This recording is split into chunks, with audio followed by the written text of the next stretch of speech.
या बातमीपत्रामध्ये आपल्या सगळ्यांचं स्वागत आहे। बातमीपत्राच्या सुरुवातीलाच अत्यंत महत्त्वाची बातमी आहे राज्याच्या हवामानासंदर्भात।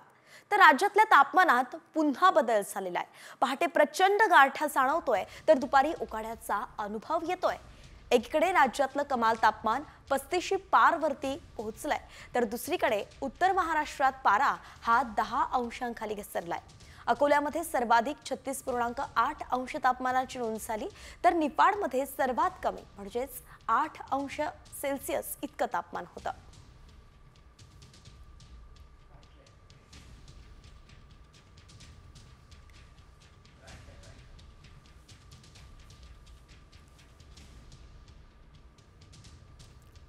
विषम तापमानामुळे संसर्गजन्य आजारांमध्ये वाढ होण्याची शक्यता आहे, तेव्हा प्रकृतीची काळजी घेण्याचं आवाहन डॉक्टर्सनी केलेलं आहे। यानंतर आता आपण वळूयात शेती संदर्भातील बातम्यांकडे। ॲग्रोवन टॉप 10 च्या माध्यमातून त्या सगळ्यांचा वेगवान आढावा घेऊयात। सीसीआयच्या सॉफ्टवेअरचा घोळ यवतमाळमध्ये सलग तिसऱ्या दिवशी कायम होता आणि त्यामुळे कापूस खरेदी बंद होती। आता यवतमाळमध्ये केंद्रावरती आलेला कापूस ऑफ रेकॉर्डवरती खरेदी करण्यात आलाय। यासोबतच शेतकऱ्यांकडून या कापसाचे स्वयं घोषणापत्र सुद्धा लिहून घेण्यात आलंय। कापूस खरेदीच्या पावत्या मात्र थांबवण्यात आल्या आहेत।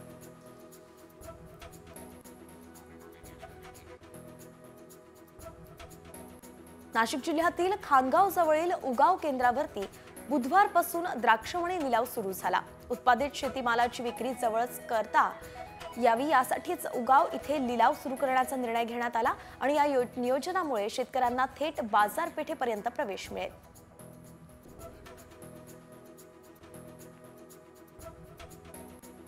अमरावती कृषी उत्पन्न बाजार समितीमध्ये भाजीपाल्यांचे दर घसरलेत। सोयाबीन, तूर आणि कापूस पाठोपाठ शेतकऱ्यांचा भाजीपालाही मातीमोल भावात गेलाय। 25 किलो टोमॅटो कॅरेट फक्त 100 रुपयाला मिळतंय तर गाजर, कोबी आणि वाटाणा 15 ते 16 रुपये किलोवरती घसरलाय। तसंच पालकाची जुडी सुद्धा 6 रुपयाला मिळते।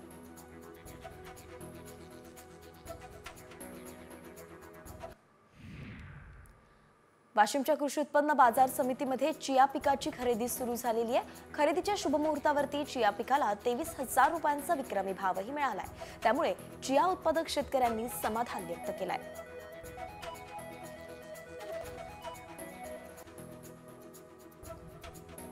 जळगाव केंद्र शासनाने 100 कोटी रुपयांच्या केळी क्लस्टरला मंजुरी दिली आहे। या योजनेत केळीची साठवणूक आणि निर्यात क्षमता वाढवण्यास कोल्ड स्टोरेज आणि वेअर हाऊससाठी सरकारकडून 50% अनुदान मिळणार आहे। यामुळे जिल्ह्याच्या केळी उत्पादकांना दिलासाही मिळेल।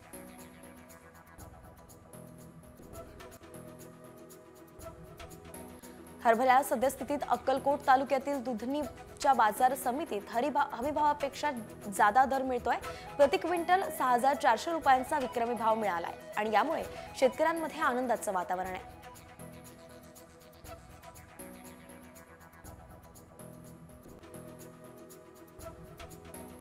वाई बाजार समितीत हळदीला उच्चांकी दर मिळालेला आहे। उत्पन्न बाजार समितीच्या मुख्य मार्केट यार्डवरती नवीन हळदीची 1,000 पोत्यांची आवक झाली आणि यावेळी हळदीचा दर क्विंटलला 13,000 ते 16,000 रुपये असा होता।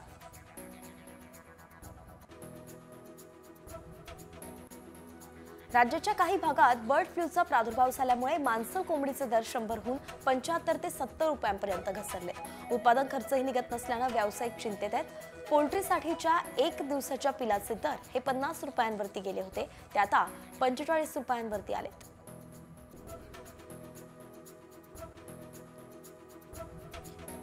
सध्या बाजारात केरसुणी दुप्पट किमतीने विकली जाते। काही महिन्यांपूर्वी 20 ते 30 रुपयांना मिळणारी एक केरसुणी आता 50 ते 60 रुपयांना मिळते। 2 महिन्यांपासून कच्चा माल महाग मिळतोय आणि म्हणून किरकोळ बाजारात केरसुणीचे दरही वाढले आहेत। केरसुणीला वापरला जाणारा नायलॉन दोरा सुद्धा महाग झालाय।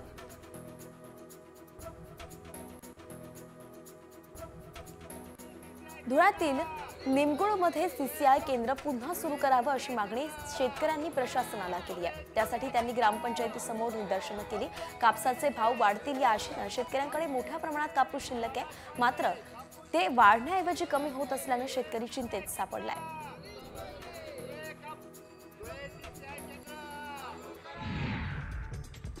दुचाकीवरून आलेल्या तरुणानं पेट्रोल पंप कर्मचाऱ्याला मारहाण केली आहे। कोल्हापूरच्या सांगली फाटा इथल्या कोरगावकर इथे या पेट्रोल पंप इथे ही घटना घडलेली आहे। तर कर्मचाऱ्याला चाकूचा सुद्धा धाक दाखवण्यात आलाय। तसंच पेट्रोल पंपावरील कर्मचाऱ्याचा मोबाईल सुद्धा फोडण्यात आला।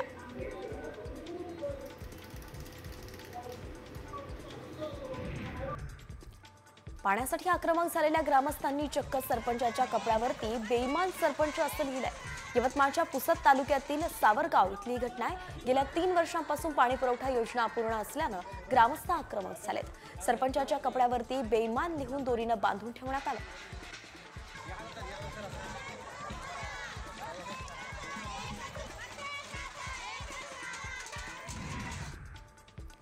अकोल्यात मनसेच्या कार्यकर्त्यांनी एसटी बसची तोडफोड केली। मनसेचं बॅनर अज्ञातानं फाडल्याच्या निषेधार्थ आंदोलनही करण्यात आलं।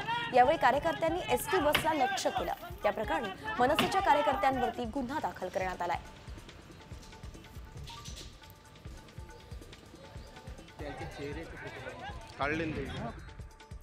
वर्ध्याच्या आरबी इथे सार्वजनिक बांधकाम विभागाच्या कार्यालयात सुशिक्षित बेरोजगार अभियंत्यांनी धडक दिली। यावेळी ई निवेदेत पात्र असलेल्या कंत्राटदारांना अपात्र ठरवून मनमर्जीतील कंत्राटदारांना काम मॅनेज करून देत असल्याचा आरोप करण्यात आला। कार्यकारी अभियंत्यांची चौकशी करून कारवाईची मागणी यावेळी करण्यात आली।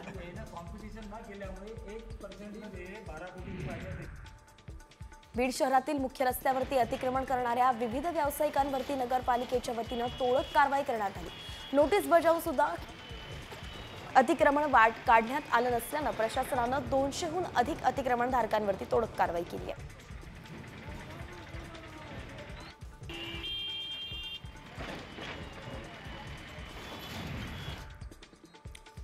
अमरावती जिल्ह्यात यंदा सुद्धा पाणी टंचाई तीव्र होण्याची शक्यता आहे। यंदा जवळपास 700 गावं पाणी टंचाईच्या छायेत असून संपूर्ण तालुक्यातून टंचाई निर्मूलनाच्या उपाययोजना सुचवण्यात आल्या आहेत। अनेक गावांना टँकरची गरज पडणार असल्यानं 30 गावांमध्ये टँकर प्रस्तावित करण्यात आले।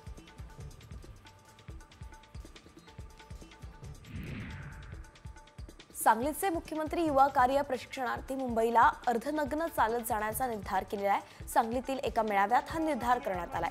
राज्यातल्या 1.25 लाख मुख्यमंत्री युवा कार्य प्रशिक्षणार्थींचा कार्यकाळ फेब्रुवारीत संपतोय आणि त्यामुळे त्यांच्यावरती उपासमारीची वेळ येऊ नये म्हणून तातडीनं विद्यार्थ्यांना मुदतवाढ देण्याची मागणी करण्यात आली आहे।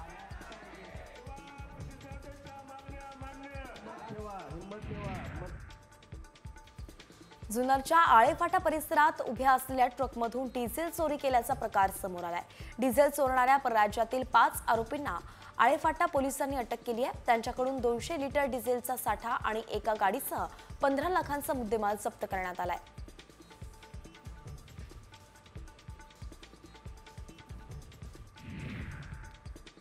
संस्थेत नोकरीचा आमिष दाखवून अत्याचार केल्याप्रकरणी सोलापुरातील प्रसिद्ध उद्योजकासह दोघांवरती गुन्हा दाखल करण्यात आलाय।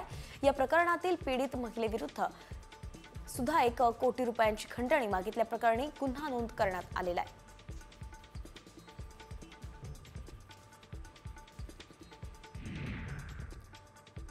शिक्षकी पेशाला काळीमा फासणारी संतापजनक घटना नांदेड जिल्ह्यातील हदगाव तालुक्यातील तामसा इथे घडली आहे। अल्पवयीन विद्यार्थिनीला गुंगीचं औषध देऊन अत्याचार करण्यात आला आणि या प्रकरणी शिक्षकावरती गुन्हा दाखल करण्यात आलाय। या घटनेच्या निषेधार्थ तामसा शहर बंद ठेवण्यात आलं।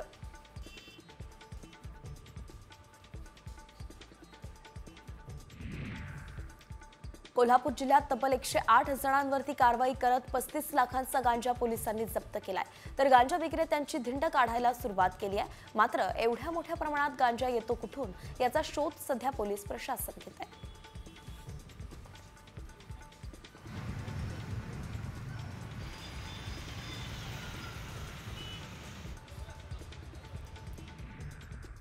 छत्रपती शिवाजी महाराज आणि डॉक्टर बाबासाहेब आंबेडकरांच्या विषयी वादग्रस्त वक्तव्य करणाऱ्या राहुल सोलापूरकरांना पुणे पोलिसांनी क्लीन चिट दिलेली आहे। सोलापूरकरांच्या दोन्ही व्हिडिओमध्ये गुन्हा दाखल करावा असं आक्षेपार्ह आढळलं नसल्याचं पुण्याचे पोलीस आयुक्त अमितेश कुमार म्हणाले।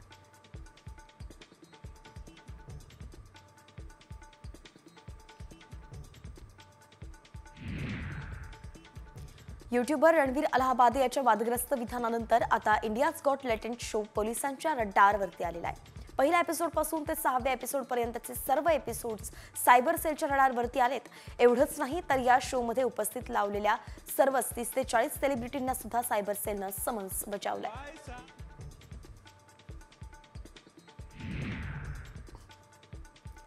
निवडणुकीच्या तोंडावरती फुकट वस्तूंची आश्वासनं देऊन आपण परजीवी तयार करत आहोत का असा सवालच सर्वोच्च न्यायालयानं बुधवारी केलाय. ही टिप्पणी करताना न्यायमूर्ती भूषण गवई यांनी थेट महाराष्ट्रातील लाडकी बहीण योजनेचं उदाहरण दिलं. एका याचिकेवरती सुनावणी दरम्यान मोफतच्या आश्वासनांवरती न्यायालयानं पोट ठेवलं.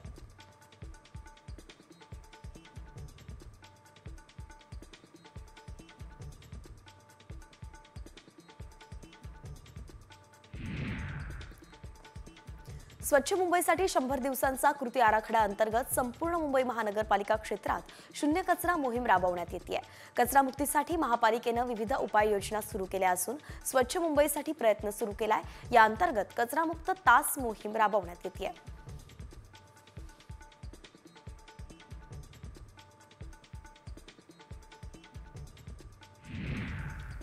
पिंपरी चिंचवड महापालिकेनं 50,000पुढील थकबाकीदारांच्या औद्योगिक, निवासी, बिगर निवासी, मिश्र आणि मोकळ्या जमीन अशा 438 मालमत्तांच्या लिलावाची प्रक्रिया सुरू केली आहे. या मालमत्ता धारकांकडे 17,38,94,000 रुपयांची थकबाकी आहे.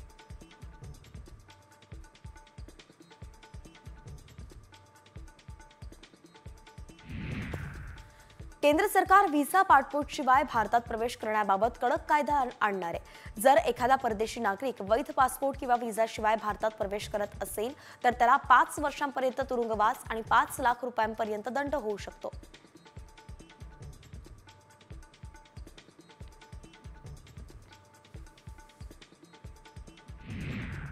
विरार पूर्वेच्या साईनाथ नगरमध्ये भटक्या कुत्र्यांनी 4 शाळकरी मुलांच्या अंगाचे लचके तोडलेत. सध्या या चिमुकल्यांची प्रकृती स्थिर असल्याची माहिती आहे. मात्र परिसरामध्ये भीतीचं वातावरण पसरलंय. विरार महापालिकेनं या भटक्या कुत्र्यांचा बंदोबस्त करावा याची मागणी नागरिकांनी केली आहे.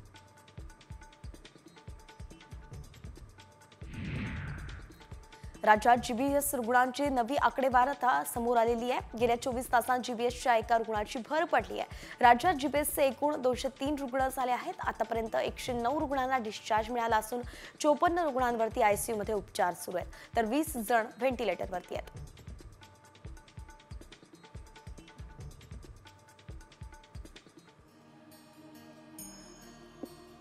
सध्या प्रयागराजमध्ये महाकुंभ मेळा सुरू असून भाविक गंगेत पवित्र स्नान करतायत.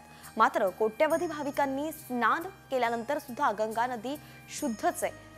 गंगेच्या पाण्यात स्वतःहून शुद्ध होण्याचे गुणधर्म असतात असा दावा कुणी साधू संतांनी केला नसून निरी या संस्थेनं केलाय. निरीच्या संशोधनात ही माहिती समोर आली आहे.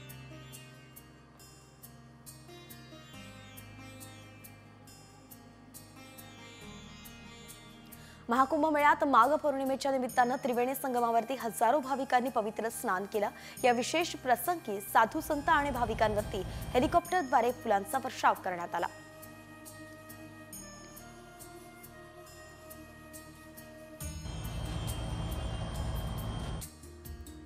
भाजप नेते विनोद तावडे यांनी सुद्धा प्रयागराजमध्ये महाकुंभ मेळ्यात हजेरी लावली आहे. यावेळी तावडेंनी कुटुंबासह त्रिवेणी संगमावरती पवित्र स्नान केलं.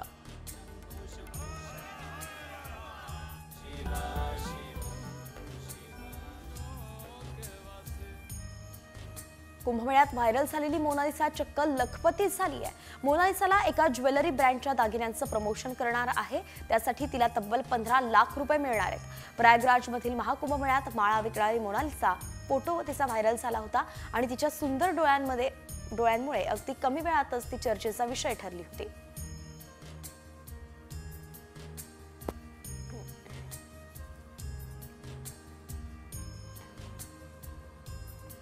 आणि आता एक सविस्तर बातमी.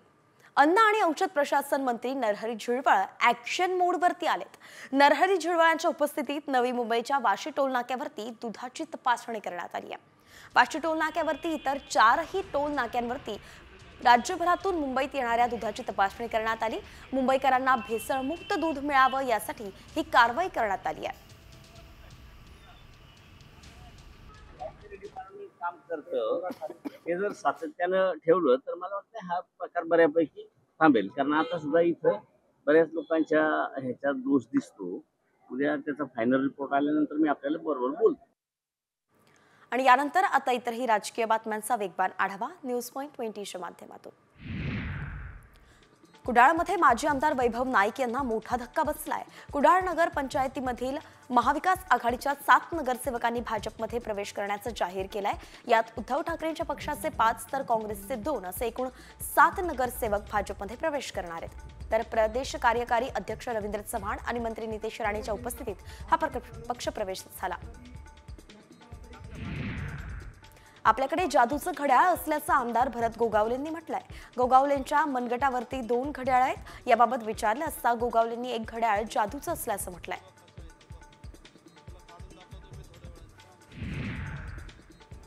31 जूनपर्यंत शिंदे समितीला मुदतवाढ देण्यात आलेली आहे. राज्य सरकारनं ही मुदतवाढ दिली असून मराठी कुणबी नोंदी शोधण्यासाठी शिंदे समितीची स्थापना करण्यात आली आहे.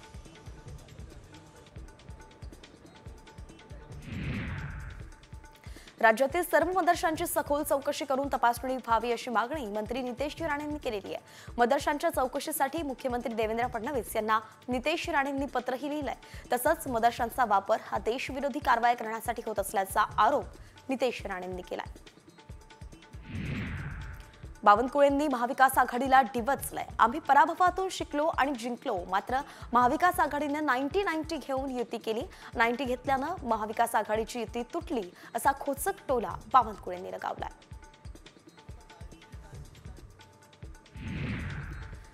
शरद पवारांचे आमदार उत्तम जानकर यांनी उपमुख्यमंत्री अजित पवारांची भेट घेतली आहे. मंत्रालयात ही भेट झाली. लोकसभेपासून ते विधानसभा निवडणुकीपर्यंत उत्तम जानकरांनी नेहमीच अजित पवारांवरती सडकून टीका केली आणि त्यामुळे जानकरांनी अचानक अजित पवारांची भेट घेतल्यानं राजकीय वर्तुळात चर्चांना उधाण आलंय. छगन भुजबळ आणि राष्ट्रीय स्वयंसेवक संघाचे माजी सरकार्यवाह भैयाजी जोशी एकाच मंचावरती आल्याचं पाहायला मिळालं. नांदूर मधमेश्वर मधील पुरातन श्रीराम मंदिराच्या जीर्णोद्धार कार्यक्रमात भुजबळ आणि भैयाजींनी हजेरी लावली होती. तर मंत्रिपद न मिळाल्यामुळे नाराज असलेले छगन भुजबळ भाजपमध्ये प्रवेश करणार असल्याच्या आता चर्चा सुरू झाल्यात.